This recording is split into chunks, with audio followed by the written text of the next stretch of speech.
Malaysia dan Singapura bekerjasama untuk melancarkan laluan perjalanan lengkap vaksin bermula esok 29 November.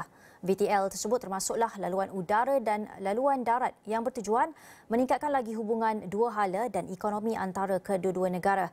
Baik, untuk bercakap dari sudut ekonomi berkaitan perkara ini, kita terus bersama Presiden Dewan Perniagaan Digital Malaysia DPDM, Chris Daniel Wong. Selamat pagi, Chris. Selamat pagi. Pertama sekali, Chris, pastinya kita nak lihat juga apa mungkin jangkaan dari pihak Chris berkaitan dengan perkara ini. Memang kita nampak bahawa setelah orang kata program VTL diumumkan, kita nampak tiket bas telah pun habis, orang kata ditempah. Malahan penerbangan udara kian makin rancak. Jadi kita berpendapat bahawa sebelum tahun baru Cina pada tahun 2022, akan banyak urusan, biasanya akan banyak urusan yang melibatkan antara Singapura dan juga negara Malaysia. Terutamanya daripada segi daripada segi kontrak kewangan dan juga supply dan demand. Jadi memang kita alu-alukanlah pengumuman sebegini. Ya, Chris, bagaimana pula dari segi pemulihan ekonomi buat kedua-dua negara pasca pandemik COVID-19? Apa mungkin yang Chris lihat daripada keputusan ini? Apa mungkin peluang yang mungkin akan timbul? Yang kita nampak yang amat ketara secara positif adalah pengangkutan darat. Kita nampak bahawa bas-bas persiaran telah pun orang kata semula perniagaan mereka. Jadi ini adalah berita yang kita sambut secara baik. Yang kedua, kita nampak daripada segi pelancongan di antara kedua-dua negara akan orang kata kembali pula rancak.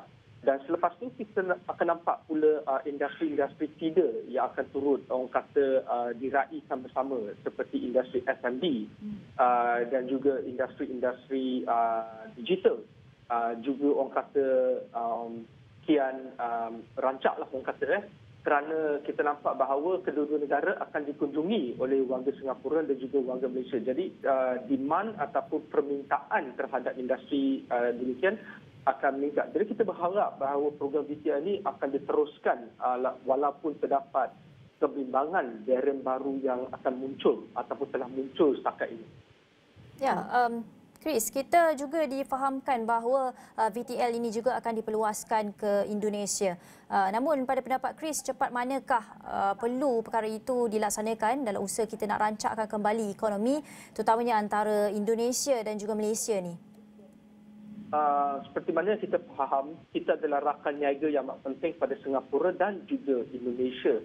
Setakat ini kita telah mempunyai pengalaman VTL dengan Singapura. Jadi kita mohonlah dengan pihak kerajaan supaya segerakan program VTL dengan Indonesia. Memang kita nampak ada kesangan daripada segi perundangan dan juga daripada segi testing. Tetapi ini tidak orang kata tidak memaksa kita untuk orang kata to slow down program tersebut. Kita perlu segerakan supaya dagangan di antara kedua belah pihak boleh orang kata ditingkatkan dengan segera, terutamanya daripada segi ekspor. Kerana kita harus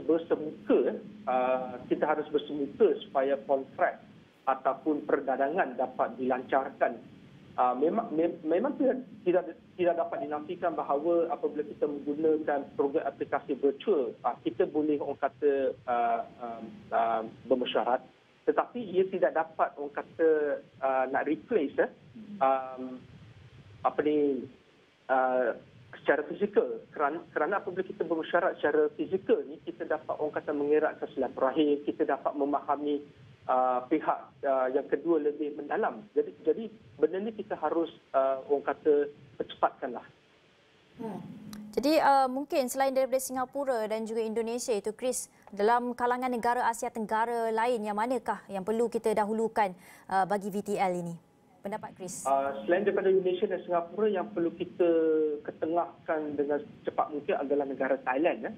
Kerana negara Thailand juga merupakan salah satu rakan niaga strategik Malaysia yang banyak orang kata menyumbang ataupun supply barang-barangan mentah pada kita, supaya kita dapat orang kata membangunkan industri pembuatan kita. Thailand adalah amat penting sekali daripada kalangan negara-negara Asia Tenggara. Baik, terima kasih Chris Daniel Wong atas pendapat berkenaan. Itu tadi Presiden Dewan Perniagaan Digital Malaysia, Chris Daniel Wong, dalam memberi ulasan mengenai VTL, laluan perjalanan lengkap vaksin yang akan bermula ke Singapura esok 29 November.